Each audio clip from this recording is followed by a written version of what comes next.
नमस्कार, स्वागत है आप सबका दिन भर के तमाम बड़ी और अहम खबरों के साथ में हूं कवीन सचान। शुरुआत हेडलाइन से। जम्मू कश्मीर सरकार ने दिया एनआईटी मामले की जांच का आदेश। 2 एफआईआर दर्ज, छात्रों ने दोहराई संस्थान शिफ्ट करने की मांग।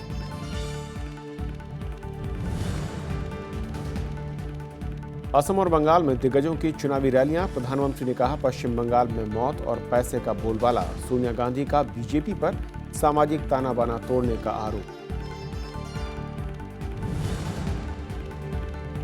उत्तराखंड में राष्ट्रपति शासन पर केंद्र को 12 अप्रैल तक जवाब देने की मोहलत। हाईकोर्ट ने कहा मनमानी न करे केंद्र। कांग्रेस का केंद्र पर कॉम्बेटिव फेडरलिज्म का आरोप।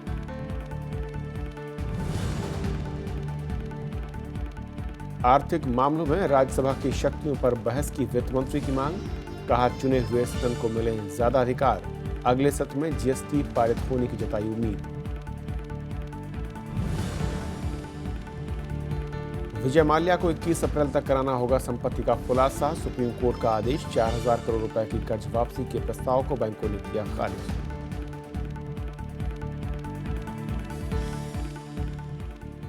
और आइए देखते हैं पहली खबर।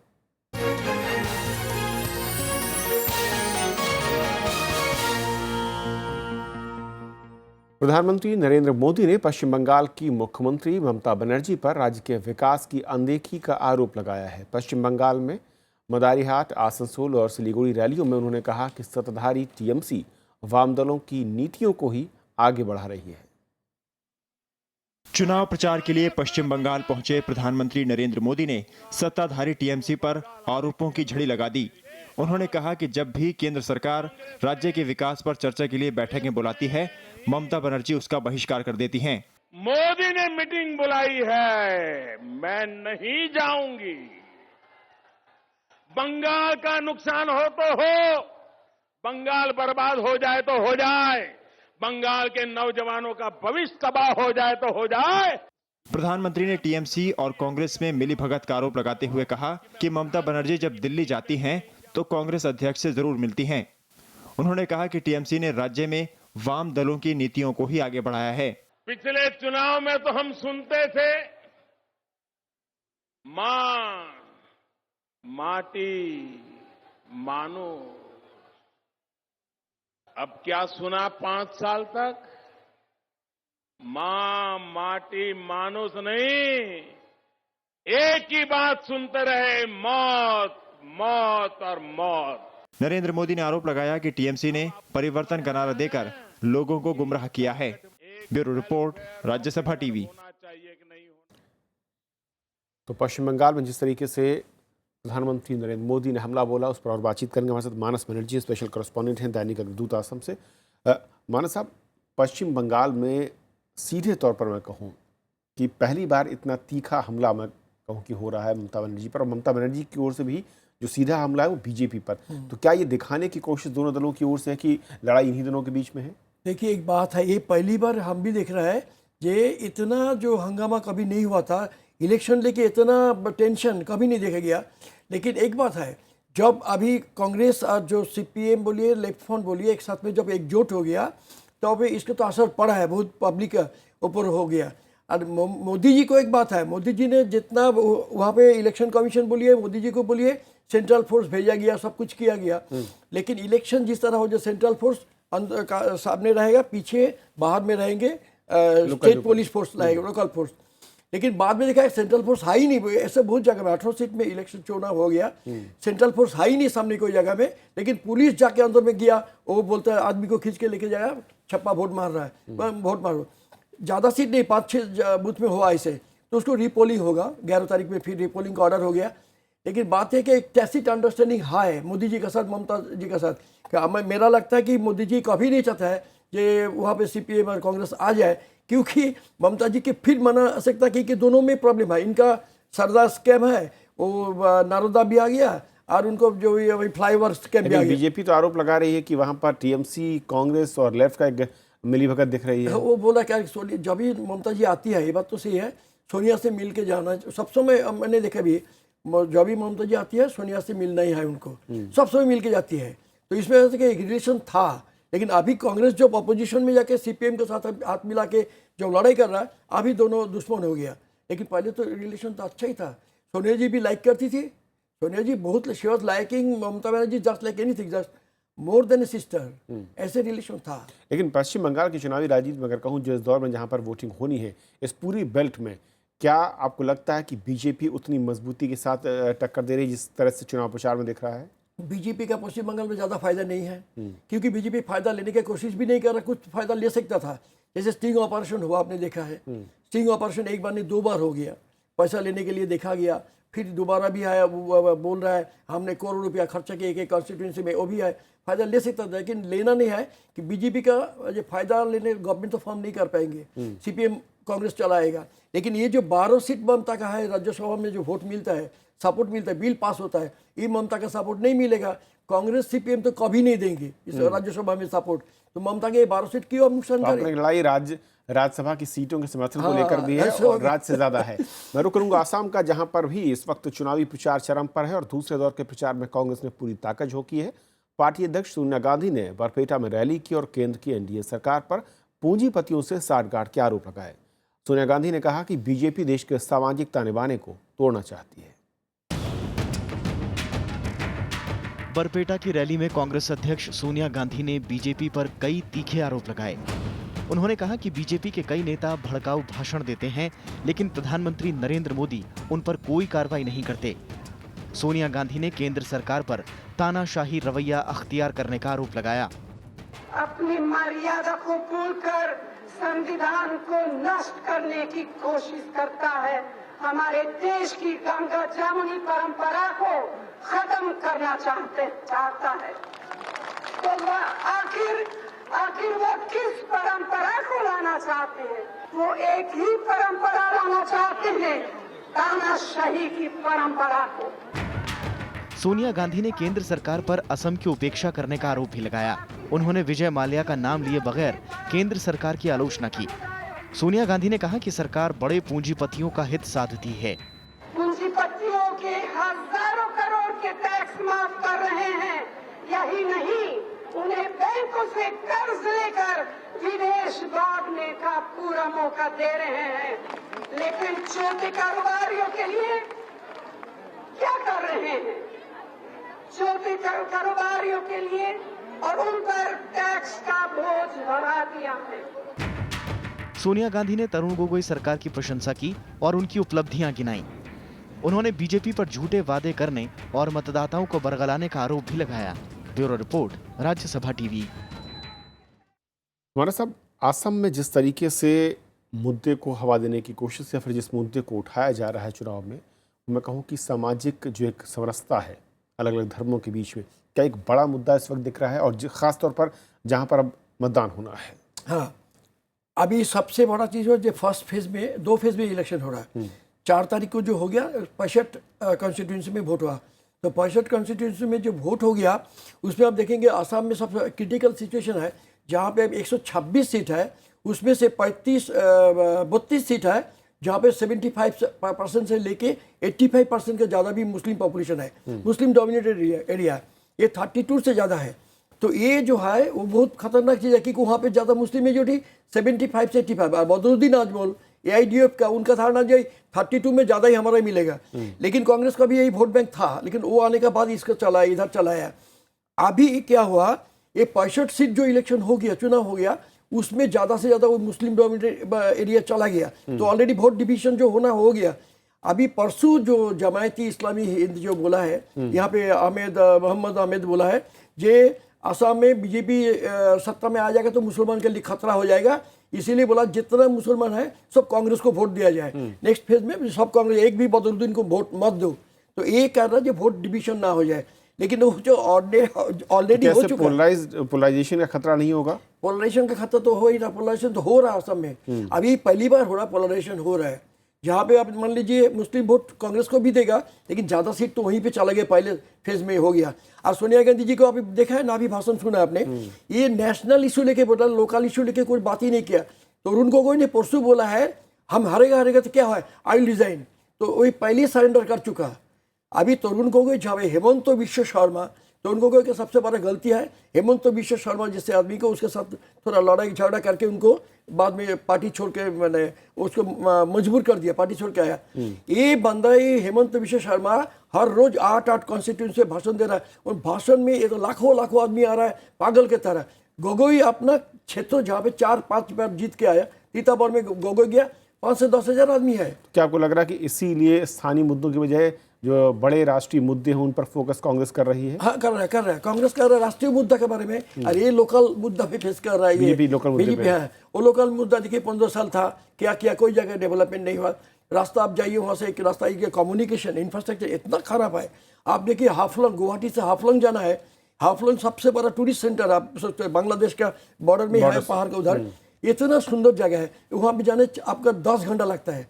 500 किलोमीटर जाने में 10 घंटा लगता है, वो भी और तो आपको ये लग रहा है कि जो अब इस बार चुनाव होना है यानी कि मतदान होना है वहाँ पर स्थानीय मुद्दे ज़्यादा हावी हैं और उसके चलते शायद मुद्दा है, मतदाता बाहर निकलेंगे। वक्त की कमी, लेकिन बहुत बहुत शुक्रिया मानस साहब इस पूरे मसले पर बातचीत करने के लिए आपका।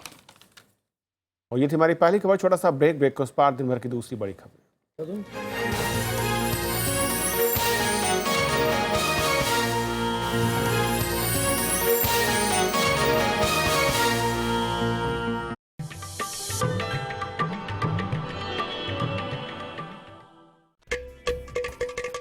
घटम प्राचीन दक्षिण भारतीय ताल वाद्य जब बजता है तो सृष्टि के 5 तत्वों धरा, जल, वायु, अग्नि और आकाश के स्वर को इसकी धुन में किया जा सकता है महसूस।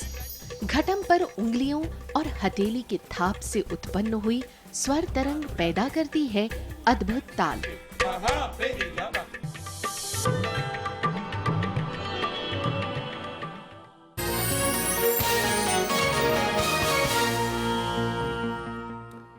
वित्त मंत्री अरुण जेटली ने आर्थिक मसलों में लोकसभा को ज्यादा अधिकार देने की वकालत की है। उन्होंने दिल्ली में चौथे ग्रोथ नेट सम्मेलन में कहा कि इस पर गंभीर बहस होनी चाहिए।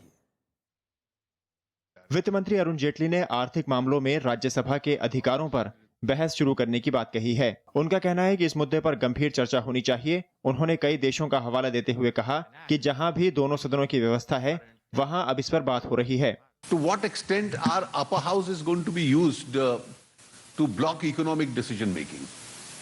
Yeah, the same debate is on. The United Kingdom went through this debate decades ago. I'm told Italy is having the same debate because ultimately these decisions have the weight of a directly elected house will always have to be maintained. वित्त मंत्री ने GST से जुड़े सवाल के जवाब में ये बात कही। बिल पिछले साल मई में लोकसभा से पास हो चुका है और राज्यसभा से मंजूरी मिलनी बाकी है। उन्होंने अगले सत्र में बिल पारित होने की उम्मीद जताई।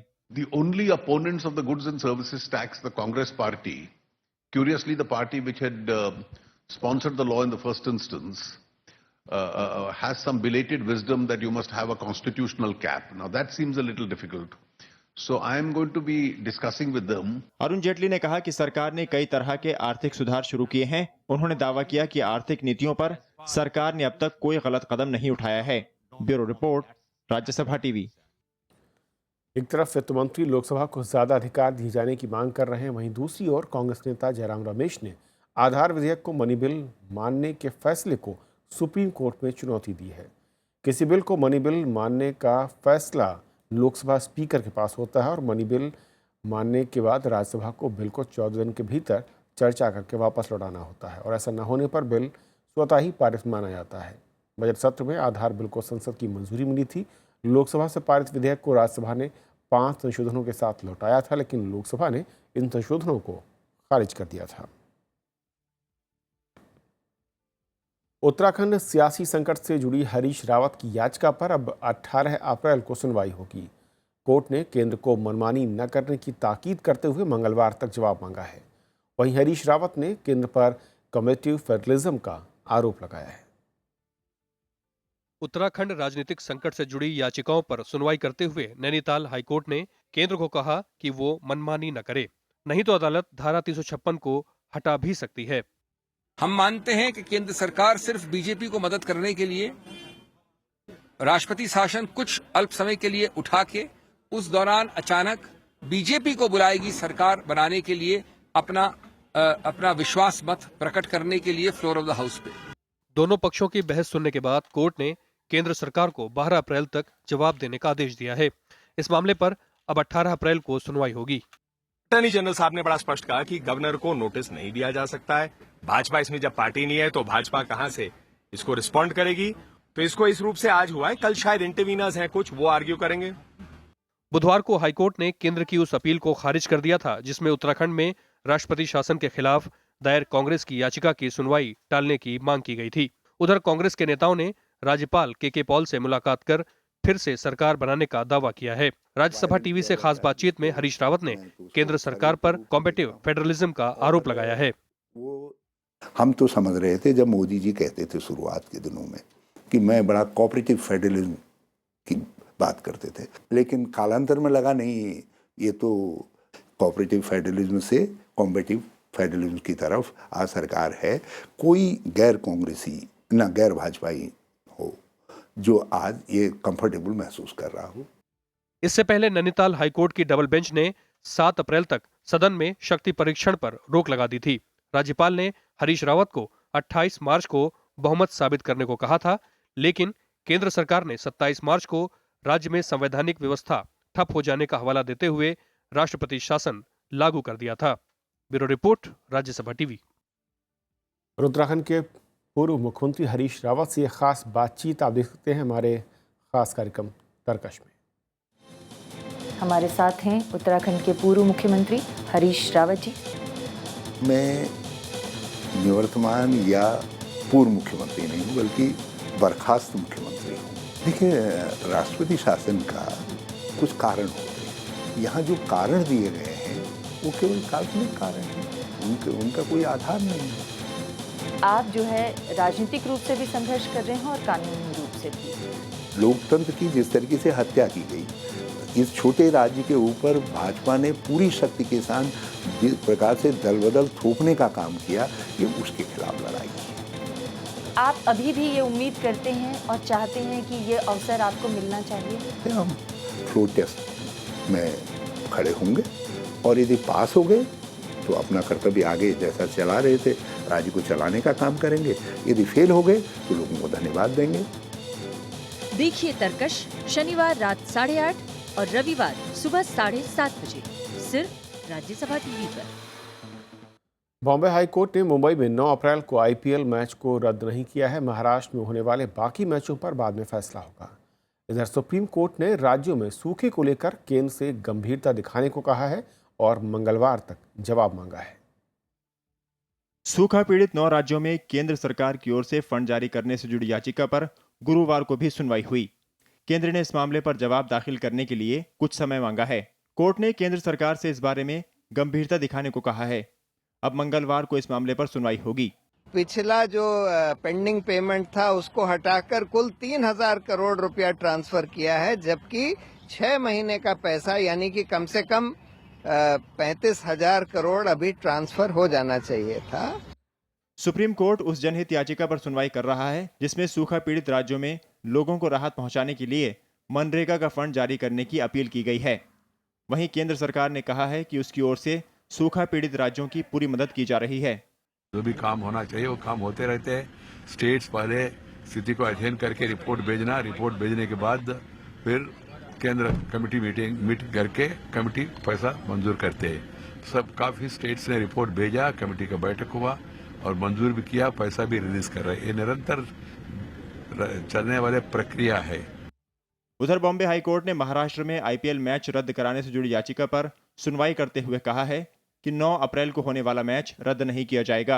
इसके साथ ही राज्य सरकार को निर्देश दिया गया है कि वो देखे कि बीसीसीआई मैच के दौरान वानखेड़े स्टेडियम में पानी की आपूर्ति कैसे करती है। पहले तो ये जाने की सोर्स क्या है वो पानी का, कहां से टैंकर्स पानी ले रहे हैं और उसके ऊपर स्टेट क्यों कुछ नहीं कर रही है। पहला मैच जैसा शेड्यूल्ड है वैसे ही होगा। इसके आगे जजेस ने कहा है कि वो ट्यूसडे को सुनेंगे 11 बजे। इस मामले की अगली सुनवाई 12 अप्रैल को होगी। गुरुवार को हाईकोर्ट ने बीसीसीआई, महाराष्ट्र सरकार और मुंबई क्रिकेट संघ को आड़े हाथों लेते हुए कहा था कि आईपीएल के मैच ऐसी जगह कराने चाहिए जहां पानी का संकट नहीं है।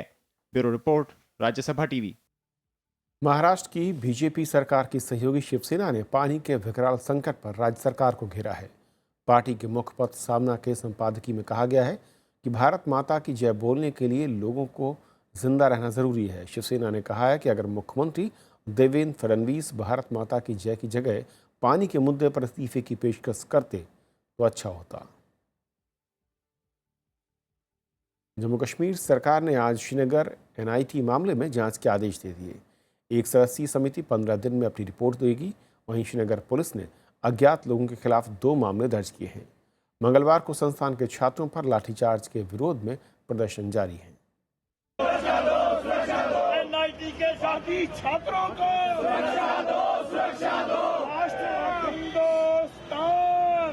एनआईटी कैंपस में छात्रों पर हुए लाठीचार्ज का विरोध बढ़ता जा रहा है। जम्मू और श्रीनगर में छात्रों और राजनीतिक दलों ने प्रदर्शन कर अपना विरोध जताया।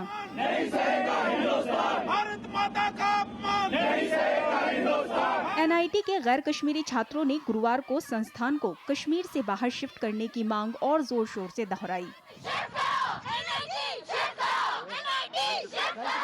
इस बीच राज्य सरकार ने इस मामले की जांच के आदेश दिए हैं। श्रीनगर के एडिशनल डिस्ट्रिक्ट मजिस्ट्रेट 15 दिन में रिपोर्ट सौंपेंगे।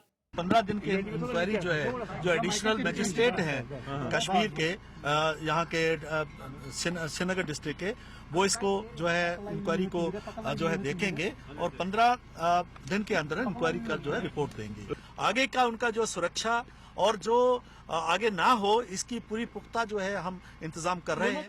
कांग्रेस ने भी छात्रों पर लाठीचार्ज की निंदा की है। पुलिस ने जो लड़कों पर लाठीचार्ज किया है, मर्सिलेसली उनको पीटा है, जख्मी किया है, तो अगर जम्मू कश्मीर गवर्नमेंट को अपना चेहरा साफ करना होगा तो इनको सस्पेंड करना चाहिए कुछ पुलिस वालों को और उन पर एक्शन लेना चाहिए। बुधवार को मानव संसाधन विकास मंत्रालय की टीम ने एनआईटी में छात्रों से मुलाकात कर उनकी मांगों पर विचार करने का भरोसा दिलाया था। मंत्रालय ने कहा कि जो छात्र अभी परीक्षा नहीं दे रहे हैं उन्हें बाद में मौका दिया जाएगा। राज्य सरकार ने मामले के जल्द सुलझ जाने की उम्मीद जताई है। And they have sent a team here of high officials. They are camping at the NIT, and they are mostly administrative issues which will be looked into. And there's nothing in this world that doesn't have a resolution. मंगलवार को NIT परिसर में प्रदर्शन कर रहे दूसरे राज्यों के छात्रों पर पुलिस ने लाठीचार्ज किया था। श्रीनगर एनआईटी में पिछले 1 हफ्ते से तनाव बना हुआ है। भारत वेस्टइंडीज मैच में भारत की हार के बाद कश्मीरी और बाहरी छात्रों के बीच बहस और मारपीट हुई थी, जिसके बाद से दूसरे राज्यों के छात्रों ने सुरक्षा समेत कई मांगों को लेकर कक्षाओं का बहिष्कार शुरू कर दिया। Bureau report, Rajya Sabha TV. Kingfisher airlines के मालिक विजय माल्या को फिलहाल राहत मिलती नजर नहीं आ रही। गुरुवार को बैंकों ने माल्या की पेशकश को ठुकराते हुए बताया कि माल्या की ओर से उन्हें बुधवार रात एक संशोधित प्रस्ताव मिला था और बैंकों ने इसे नामंजूर कर दिया। वहीं कोर्ट ने माल्या की मुश्किलें बढ़ाते हुए उनकी तमाम संपत्तियों की जानकारी मांगी है।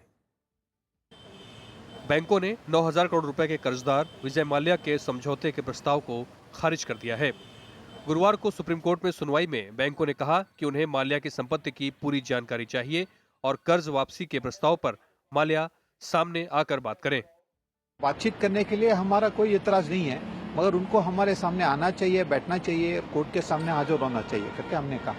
और हमने कहा, इतना भी कहा, कोर्ट को हम एक एप्लीकेशन फाइल किया है जिसमें हमने मांगा है कि उनका जो निजी प्रॉपर्टीज है, उनका फैमिली मेंबर्स का और उनका जो इधर भारत में और विदेश में, उसका सब उनको डिटेल्स हमको देना है। वो देने के बाद हम उनके साथ बैठ के बात कर सकते हैं। सुप्रीम कोर्ट ने माल्या को निर्देश दिया है कि वो 2 हफ्ते के भीतर अपनी और परिवार की देश विदेश में चल अचल संपत्ति का ब्यौरा दे। साथ ही ये भी बताएं कि वो कोर्ट में खुद कब पेश हो सकते हैं। अदालत ने पूछा कि माल्या लोन चुकाना चाहते हैं तो इसके एवज में कोर्ट में कितनी रकम जमा करा सकते हैं। वित्त राज्य मंत्री का कहना है कि जनता का पैसा वसूलने के लिए हर संभव कोशिश की जा रही है। The banks are following due process of law. They are ensuring that we pursue every avenue possible for bringing all willful defaulters to the negotiating table and to be able to seize assets as required. Vijay Mallya की तरफ से बैंकों को 30 सितंबर तक 4,000 करोड़ रुपए चुकाने की पेशकश की गई थी। अब इस मामले में 26 अप्रैल को अगली सुनवाई होगी। वहीं दूसरी तरफ शराब कारोबारी विजय माल्या के खिलाफ प्रवर्तन निदेशालय की तरफ से जारी तीसरे समन की मियाद भी खत्म हो रही है। अगर माल्या शुक्रवार को खुद ईडी के सामने पेश नहीं हुए तो उनका पासपोर्ट रद्द किया जा सकता है। साथ ही उनके खिलाफ गैर जमानती वारंट भी जारी हो सकता है। Bureau report, Rajya Sabha TV. Congress ने आरोप लगाया है कि पनामा दस्तावेजों की निष्पक्ष जांच वित्त मंत्रालय की टीम से संभव नहीं है और पार्टी ने कहा कि कई ऐसे नाम सामने आए हैं जिनका बीजेपी नेताओं से संबंध है। हालांकि बीजेपी ने इन आरोपों को खारिज किया है। पनामा से लीक दस्तावेजों के बाद कांग्रेस ने निष्पक्ष जांच को लेकर सरकार पर दबाव बढ़ा दिया है। पार्टी नेता जयराम रमेश ने आरोप लगाया कि मीडिया में सामने आ रहे कई नामों को बीजेपी नेताओं से फायदा मिला है। इनमें से कई लोगों की टैक्स हेवन वाले देशों में कंपनियां भी हैं। सुप्रीम कोर्ट मॉनिटर्ड इन्वेस्टिगेशन होना अनिवार्य है। हम वित्त मंत्रालय के संस्थाओं पर विश्वास नहीं रखते हैं क्योंकि ये ताल्लुकात बहुत गहरे हैं। बीजेपी ने इन आरोपों को पूरी तरह खारिज किया है। कांग्रेस बेसलेस एलिगेशंस ना लगाए, झूठे आरोप ना लगाए, और हम तो चुनौती देते हैं आपके माध्यम से कांग्रेस को, अगर आपके पास कोई जो अरुण जेटली साहब पर जो आप आरोप लगा रहे हैं कोई तथ्य है तो जनता के सामने रखिए। तो कांग्रेस केजरीवाल की तरह व्यवहार ना करे। पनामा की सरकार ने भी एक स्वतंत्र आयोग के गठन की घोषणा की है जो वित्तीय मामलों में पारदर्शिता बढ़ाने के उपाय सुझाएगी। आयोग में घरेलू और अंतर्राष्ट्रीय विशेषज्ञ शामिल होंगे। एक दिन पहले ही फ्रांस ने पनामा को टैक्स हेवन वाले देशों की काली सूची में डालने की घोषणा की थी। पनामा की लॉ फर्म मोसाक फोंसेका से 1 करोड़ से अधिक दस्तावेज लीक हुए हैं। इनमें 500 भारतीय समेत दुनिया की कई जानी मानी हस्तियों के नाम हैं। Bureau report, Rajya Sabha TV. Bharat और पाकिस्तान के बीच चल रही शांति प्रक्रिया फिलहाल स्थगित है। ये बात भारत में पाकिस्तान के उच्चायुक्त अब्दुल बासित ने आज दिल्ली में कही। उन्होंने कहा कि दोनों देशों के विदेश सचिवों के बीच वार्ता की कोई तारीख तय नहीं है। अब्दुल बासित ने कहा कि पाकिस्तान भारत के साथ सामान्य और शांतिपूर्ण रिश्ते चाहता है, लेकिन दोनों के बीच अविश्वास की खाई की सबसे बड़ी वजह जम्मू कश्मीर विवाद है। As far as I know, there is no meeting scheduled between the two foreign secretaries yet. I think at present it is suspended. So let's see if we are able to commence the dialogue process. BJP नेता लाल कृष्ण आडवाणी की पत्नी कमला आडवाणी का आज अंतिम संस्कार कर दिया गया। दिल्ली के निगम बोध घाट पर कई केंद्रीय मंत्रियों समेत कांग्रेस उपाध्यक्ष राहुल गांधी और दिल्ली के मुख्यमंत्री अरविंद केजरीवाल भी मौजूद थे। उनका निधन बुधवार शाम एम्स में दिल का दौरा पड़ने से हुआ था। कमला जी सचमुच में एक माँ के रूप में उन्होंने हमेशा हम लोगों को प्रोत्साहन दिया, प्रेरणा दिया, और आडवाणी जी को एक पिलर ऑफ स्ट्रेंथ के रूप में उन्होंने साथ दिया है पूरा जीवन में। तो खबरों के आज के सफर में इतना ही। नमस्कार।